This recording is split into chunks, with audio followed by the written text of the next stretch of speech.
네, 2016년 병신년 첫 3인 3석입니다. 신년 모든 언론 매체에서 연말에 조사했던 총선 예측 조사가 굉장히 주목을 받고 있습니다. 이 조사에서는 새롭게 이른바 안철수 신당에 대한 지지가 많은 조사에서 현재 더불어민주당보다 이 지지도가 높게 나온 것으로서 나타나서 많은 전개에 이목이 집중되고 있고, 과연 이것이 그 이후 추이 어떻게 될 것이냐, 이제는 탈당이 실질적으로 분당 수준에 됐다, 이것은 모두가 인정하는 바입니다. 과연 현재의 여론조사에 대해서 잠깐 짚어보고 이것이 향후 어떤 추이로 나타날 것인가 살펴보도록 하겠습니다. 어떻습니까? 이 조사 결과에 대해서 다들 좀 예측과는 약간 다르게 안철수 신당이 좀 높게 나왔다고 보죠? 예, 특히 이제 여론조사 기관마다 좀 차이는 있습니다만, 그래도 좀 신뢰성이 있다고 볼 수 있는 갤럽 조사에서 안철수 신당 지지도가 더불어민주당을 앞서는 걸로 나왔고, 또 이제 중앙일보 조사는 경합하는 걸로 나왔습니다만, 호남에서는 대부분의 여론조사 기관에서 나온 조사 결과가 안철수 신당이 위에 있는 걸로 그렇게 나왔기 때문에 이건 추세로서 그렇게 봐야 될 것 같습니다. 호남에서 안철수 신당은 어떤 조사에서는 더블로 이렇게 이기는 걸로 나오기도 하고, 예. 또 한편으로는 강주, 전남 그렇다 하더라도 전북은 좀 다르다고 봤는데 전북에서 오히려 더 차이가 더 벌어지는 이런 조사도 있었습니다. 조사 자체들이 이렇게 표본들이 작으니까, 네. 그래서 좀 표본 오차가 있다고 봐야 되니까요. 네. 그 부분들 정확하게. 호남만을 따로 조사한 건 아니었다는 거죠. 전국 조사에서 따로 조사한 것도 있는데, 네. 전체적으로 이렇게 아직까지 단면 조사이고. 네. 근데 구체적인 흐름은 아까 본부장님 말씀하셨듯이 호남에서 안철수 신당이 굉장히 약진을 했다. 그러니까 더불어민주당을 보다 우위에 있다. 이것이 이제 신년 여론조사의 신호라고 보면 될 것 같습니다. 이제 이걸 우리가 이야기할 때 현재 시점에서 이제 정당의 명칭으로서 안철수 신당이라고 들어간다.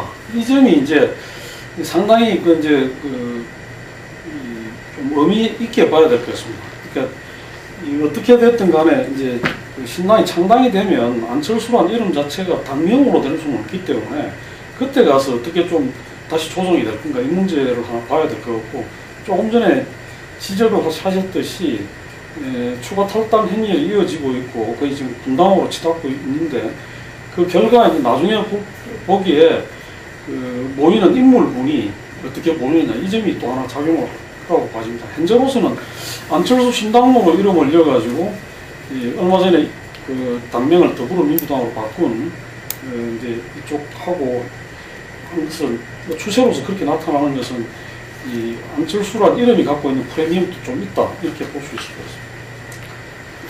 예, 그리고 지금 오늘부터는 여론조사가 보다 조금 더 이렇게 이 정확도가 높아지지 않을까, 신뢰도가 조금 더 높아지지 않을까 봅니다. 왜냐하면은 새로운 어떤 이 선거법에 의해 가지고 선거 여론조사는 이제는 샘플 수도 전국 조사할 때는 1000명, 광역 시도 단위는 700명 이상, 그리고 국회의원 선거구는 500명 이상을 조사했을 때만 보도할 수 있다, 이렇게 바뀌었고요. 그리고 각 연령, 성, 지역별 어떤 표본에 이 실제 비례했을 때 40% 이상을 충족해야 된다. 이제는 보면 20, 30대 같은 경우는 반의 반도 안 되는 샘플을 가지고서 이게 이 가대대표된다든지 이런 경우가 많았는데, 이제는 그런 부분들이 다 이 숫자를 갖다가 내게끔 하고 그것이 40% 이상 돼야 된다. 그래서 아마 조사 기관들이 보다 더 이렇게 그 응답률이 낮을 때는 특히 젊은 층들인 경우에서는 상당히 그 조사 시간이 좀 더 걸릴 수밖에 없고 조사 비용도 덩달아서 더 들 수밖에 없지만 조사의 신뢰도는 좀 더 이렇게 높아질 것 같습니다. 지금까지 나온 조사들 문화일보라든가 이렇게 뭐 이런 부분은 다 1000명들 대부분 다 네. 500명 단위는 이슈 네. 특정한 산을 위안부 문제라든가 이런 경우는 500명 단위로 했던 게 있고 현재까지 전국 단위로 대통령 지지도 조사라든가 이런 부분은 대부분 다 1000명 단위에 있기 때문에 뭐별 차이는 없을 것 같습니다. 아니 근데 연령이 문제였죠. 연령. 네. 이 연령이 충족 안 시킨 경우가 굉장히 많았어요. 왜냐하면 저희도 이제 어떤 조사를 의뢰해서 보면은 이 실제로 ARS 같은 경우가 특히 그런 경우가 많았는데 예를 들면 반의 반장은 안 됐다. 어떡하느냐. 예를 들면 하루가 더 들게 되는 거죠. 조사 비용이 곱하기 2가 되는 겁니다. 이게. 그런 차원에서 뭐 이 조사 기관마다는 의뢰자하고 상의해서 결정하기도 하는데 이제는 강제적으로 예를 들면 40% 이상이 안 됐을 때는 그럼 이건 상당히 20대한테 40% 이상 잡기는 상당히 어려운 부분이거든요. 그러니까 조사 이렇게 시간 비용이 다 추가로 들 수밖에 없는 건데 그만큼 조사의 정확도는 좀 높아지겠죠. 예. 그리고 이제 이 조사에 잡히지 않는 부분으로서 지금 호남에서 출마하려고 하는 사람들하고 이제 좀 분위기를 물어보니까 특히 강주 지역에서는 이 더불어민주당에 대한 그 반감이랄까 이런 게 점점 더 깊어져가지고 탈당하고 하여간 안철수 당으로 옮겨라 이런 그게 굉장히 강화되고 있는 분위기다 그런 이야기고 그게 이제 아마 뭐 현역 정치인들은 아니라 할지라도 이 동교동 과거 이제 김대중 대통령하고 정치를 같이 했던 분들이 움직이게 되면 조금 더 이제 일정 기간 동안은 그런 흐름이 더 강화될 수도 있지 않겠나 그렇게 봐습니다. 근데 제가 전에 그 천정배 의원을 인터뷰했을 때 곤혹스러운 게 그 어떤 새로운 기획의 흐름을 갖다가 만들어내고 그래서 세대 교체라든지 새로운 인물들을 하고자 지금 신당을 만들겠다 하고 나서고 있는데 실제로 그 대상이 되는 분들이 이번에 탈당을 해가지고 신당에 합류할 경우 그럴 경우에 그 공천 과정을 어떻게 이렇게 해야 될지 그런 부분들은 상당히 좀 당혹할 수밖에 없다 이런 이야기들을 하시더라고요. 그러니까 그 전번에 우리가 이제 그 다른 데서도 짚어봤습니다만 이 기왕에 호남을 기반으로 해서 움직이던 세력들이 있었고 그 부분들이 이제 신당 흐름을 초기에 이제 그 제기를 했었는데 지금은 뭐 안철수 신당 부분이 원체 이제 거세게 바람을 일으키니까 그런 부분들이 거의 거꾸로 이제 안철수 신당으로 흡수되거나 아니면 그야말로 왜소화되거나 그런 선택을 해야 되는 그런 기로에 있는 문제가 있고 그러다 보니까 이제 조금 전에 지적하신 대로 상당히 좀 이래 옥석 구분 없이 막 안철수 신당으로 몰려드는 오히려 그런 부분들이 지금 상당히 이제 내부적으로 앞으로 소가리를 해야 되는 그런 문제가 되지 않겠냐. 왜냐하면 뭐 총선이 얼마 안 남았기 때문에 총선에 뛰어들고자 하는 수요가 폭발적으로 있고 또 더군다나 여론 흐름이 있기 때문에 오히려 이제 그동안 차분히 준비해왔던 정치 신인들이나 이런 쪽들은 그 흐름에서 오히려 희생양이 될 수도 있다 그런 점이 있기 때문에 그 점도 같이 이제 우리가 앞으로 봐야 될 것 같습니다. 그리고 오늘 이제 안철수 신당을 꾸리는 주체들이 좀 언론에 보도된 게 있는데 그 부분을 보니까 역시 그런 점은 또 우려가 되더라고요. 그 부분에서는 전통적인 어떤 그런 야당을 해왔던 분들보다는 과거에 이제 안철수 대선 후보 시절에 결합을 했던 많은 분들이 다시 이제 중심에서 하는데 그분들은 나중에 가면 또 이게 야권의 어떤 그런 거하고 조금 충돌이 될 수도 있는 그런 지점이 있어서 그런 게 어떻게 또 조정이 될지 이런 부분도 우리가 또 지켜봐야 될 것 같습니다. 그러니까 이른바 이제 그 안철수 신당에도 지금 다 합해서 현재 탈당한 분들이나 이렇게 한 분이 9분이지만 아마 지금 우리가 보통 예상할 때 지금 이 설 전에 특히 이제 또 정부 국고 보전을 받으면 2월 15일 전에 교섭단체 되면은 뭐 80몇 억인가를 받을 수 있다면서요. 그럼 그렇게 되면은 하여간에 의원 그룹들이 교섭단체가 되니까 그걸로 무게 중심을 옮겨갈 수 없을 건데 또 그 기존의 대선 때부터 안에 그 측근 그룹들 하고서의 어떤 갈등은 뭐 저는 필수적이다 이렇게 봅니다. 그래서 거기에서 안철수가 정말 의원이 정말 좀 그동안 이 정치권에 들어와서 뭐 1년이 10년 같았다 이랬는데 정말 거기에서 어떤 새로워진 어떤 리더십으로 그것을 잘 꾸려나갈지 뭐 한편 우리가 이 주목해야 되는 이 부분이고요. 호남 같은 경우는 제 생각에는 어쨌든 간에 당 대결보다는 인물 대결로 호남 민심이 움직이지 않을까 이런 생각도 듭니다. 예를 들면 금방 이야기한 것처럼 오히려 개혁의 대상이 될 분들이 탈당을 하셔가지고 또 현역 의원이 또 프리미엄을 또 기득권을 이렇게 어쩔 수 없는 분위기 속에 함께 갈 수도 있지 않겠느냐.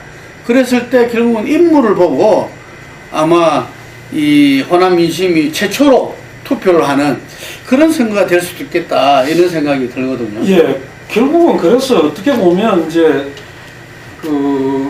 호남 경우는 좀 특수하게 뭐 이게 새누리당이 별로 그렇게 힘을 쓰는 지역이 아니니까 뭐 그래서 새누리당이 우리 지지율이 어느 것까지 갈 수 있을지도 모르겠습니다만은 그럴 경우는 뭐 많지가 않을 거라고 상정을 한다면 더불어민주당 그 다음에 또 안철수 의원을 중심으로 하는 당 그 다음에 또 제3의 어떤 그런 안철수 당에서 어떤 공천 과정이나 이런 데서 그 어떤 분들이 별도로 또 하는 그룹 이렇게 해가지고 조금 전에 말씀하신 대로 인물 대결을 펼칠 그런 가능성도 배제하기 어렵다.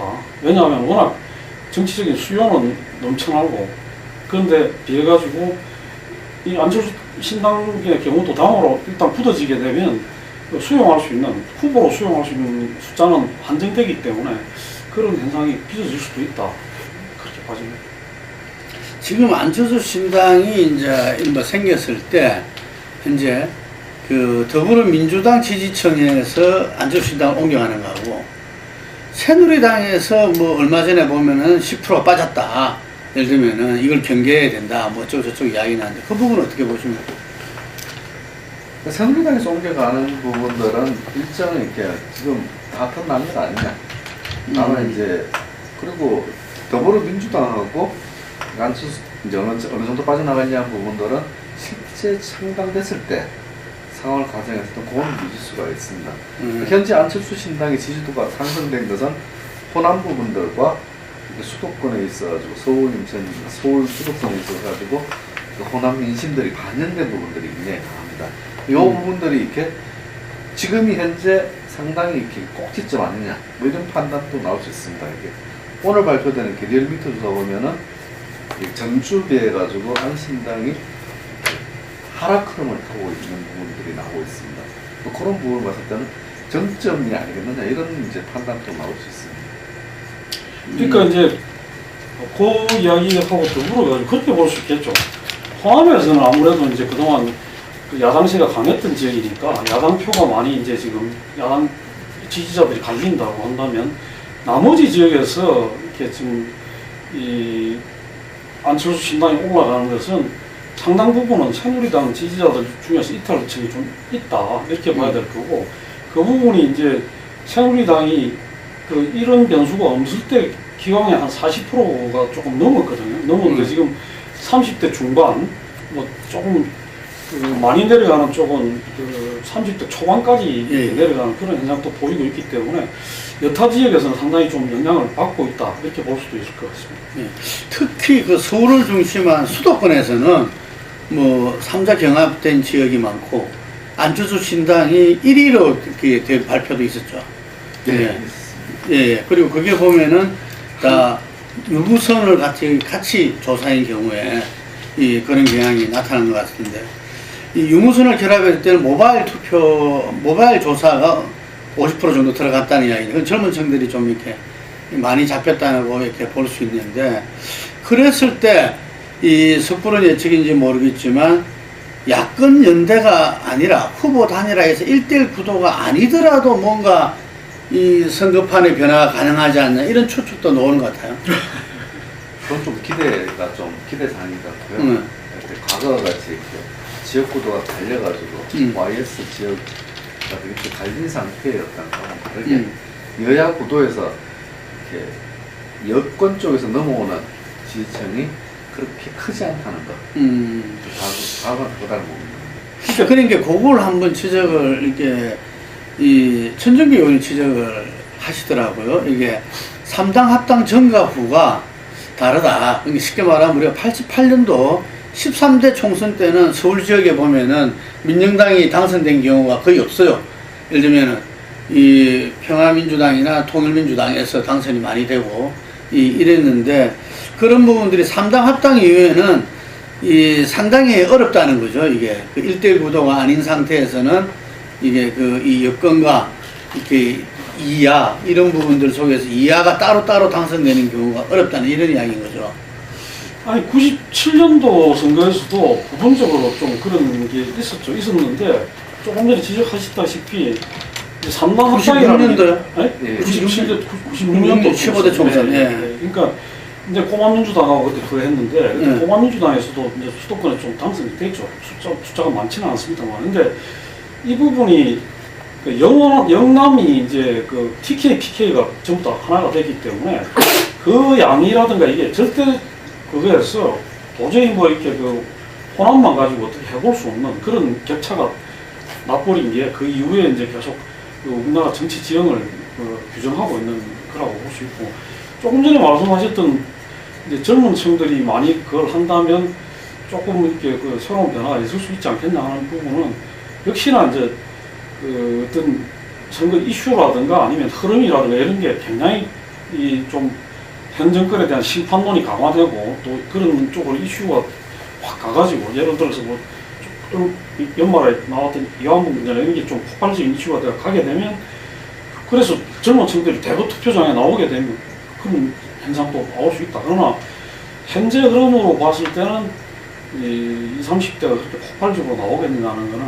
조금 더 봐야 될 필요가 있다. 근데 큰 틀에서 정권 심판론과 안정론, 여야 후보가 누가 이길 것이냐, 이걸 물었던 조사기관은 대체로 다 이렇게 안정론보다는 정권 심판론, 예를 들면 여당보다는 야당이 대한 지지가 높았지만 총선 결과 예측에서 가지고는 압도적으로 여당이 승리할 것이다. 그리고 그렇게 심판론이라고 이야기한 사람들이 많았음에도 불구하고 어느 당을 지지하느냐고 물으면 또 여전히 또 새누리당이 40% 이상 나오는 그런 현상이기 때문에 이 사람들이 이제 총선 내에서 기대하는 것은 역시나 아무리 대통령이 국회 심판론을 이야기하고 야당 심판을 이야기하지만 현 정권이 심판에 오른다는 것은 부정할 수 없죠. 부정할 수 없는데, 문제는 이제 그런 흐름을 지금 야당이 잘 만들어 와가지고 현재 이제 이슈하고 잘 결합을 시켜 가지를 못하고 있고 이제 분열되어 있는 이런 상황이기 때문에 쉽지가 않다, 그렇게 봐야 될 것 같습니다. 어제 하여간 그동안 이렇게 늘 이렇게 주목받던 이 김한길 전 대표가 드디어 탈당을 이제 했죠. 그래서 이번 주에 주승용 전 수석 최고위원도 이렇게 탈당이 예고되고 있고, 아마 이 흐름으로 갔을 때는 설전에 어떤 모습을 보여주지 않겠나, 안철수 신당이. 그랬을 때 어쨌든 간에 우리 지난 대선 때의 어떤 3자 구도처럼 삼각구도로서 나중에 어떤 모양으로 되든지 간에 이번 총선, 20대 총선은 어쨌든 간에 기본이 삼각구도로서 진행될 수밖에 없다. 이 삼각구도의 키는 또 안철수 의원이 질 수밖에 없다.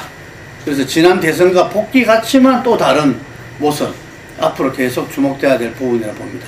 여기까지 하겠습니다.